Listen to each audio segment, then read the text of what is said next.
Marvel cinematic universe के हम सभी फैंस थे, लेकिन हर कोई ये बात मानेगा कि एवेंजर्स एंड गेम के बाद वो बात नहीं रही जो बात पहले थी। एक के बाद एक फिल्में आ रही है, लेकिन वो फैंस को उतना इम्प्रेस नहीं कर पा रहे हैं।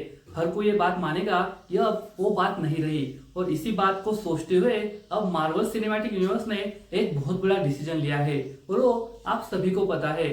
रॉबर्ट डाउनी जूनियर यानी हमारे प्यारे टोनी स्टार्क आयरन मैन अब मार्वल यूनिवर्स में वापस आ रहे हैं, लेकिन आयरन मैन के रूप में नहीं। अब वो एक विलन का रोल निभाएंगे, मतलब नायक बना खलनायक। अब वो शायद संजय दत्त की तरह गाना भी गाएंगे कि नायक नहीं खलनायक हूं मैं।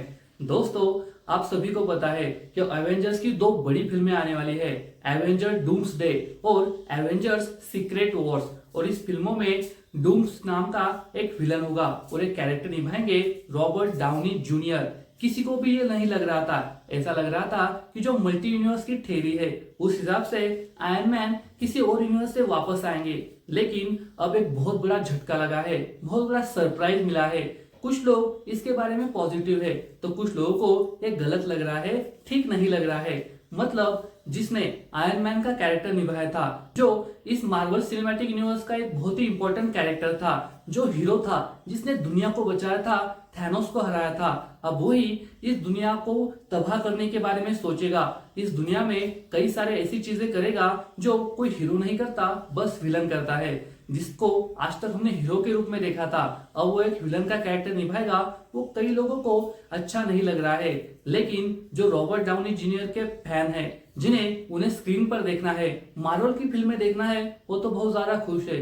लेकिन अब देखते हैं कि उन्हें किस तरह से प्रेजेंट किया जाएगा। कई लोग कह रहे हैं, ऐसी कई थेरीज है कि जो रॉबर्ट डाउनी जूनियर का जो कैरेक्टर होगा, जो डॉक्टर डूम का कैरेक्टर होगा, शायद वो मल्टी यूनिवर्स से आएगा। मतलब हमारे यूनिवर्स में जहां रॉबर्ट डाउनी जूनियर या टोनी स्टार्क आयरन मैन थे, एक हीरो थे, उनका ही सेम कैरेक्टर होगा किसी मल्टी यूनिवर्स में, किसी अलग यूनिवर्स में जो विलन होगा। ये तो हम अलग अलग फिल्मों में देख ही चुके हैं।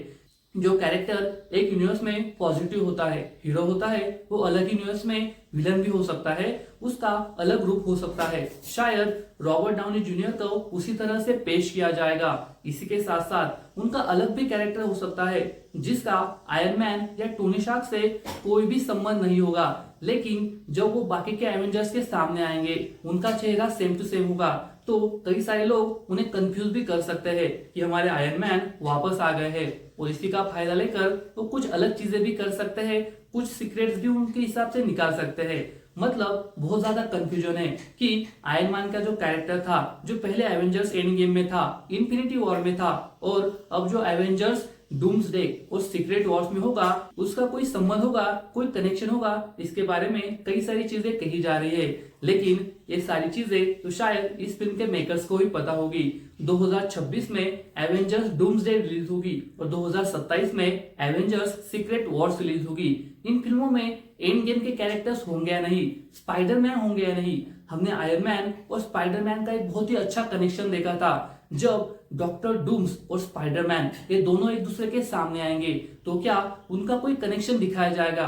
क्या स्पाइडरमैन की मदद से ही डॉक्टर डूम दुनिया को तबाह करने की कोई कोशिश करेंगे? क्या डेडपूल, वुल्वरिन ये सारे कैरेक्टर्स इस फिल्म में होंगे या नहीं? हमारे थॉर होंगे या नहीं? ये सारी चीजें तो हमें अगले साल या उसके अगले साल ही पता चलेगी। लेकिन ये बहुत ज्यादा एक्साइटिंग है, क्योंकि मार्वल एक बार फिर वापस आ गया है। लोग कह रहे हैं कि मार्वल की फिल्मों को अच्छा रिस्पांस नहीं मिल रहा था, और जो आयरन मैन यानी आरडीजे का जो फैन बेस है, उसे कैश करने के लिए ही उन्हें वापस लाया गया है। उन्हें बहुत ज्यादा पैसे दिए गए, तभी वो इस मार्वल यूनिवर्स में वापस आ रहे हैं। जो भी हो, हमें तो उन्हें स्क्रीन पर देखना है।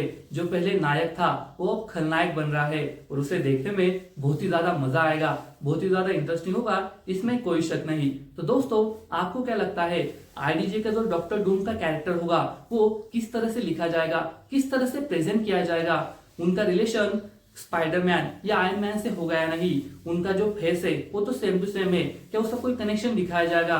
क्या किसी मल्टी यूनिवर्स थ्योरी से उन्हें जोड़ा जाएगा? जरूर हमें कमेंट कर बताइए। और इसी तरह के नए नए अपडेट्स के लिए वीडियो को लाइक कीजिए, शेयर कीजिए, चैनल को सब्सक्राइब करना ना भूलिए।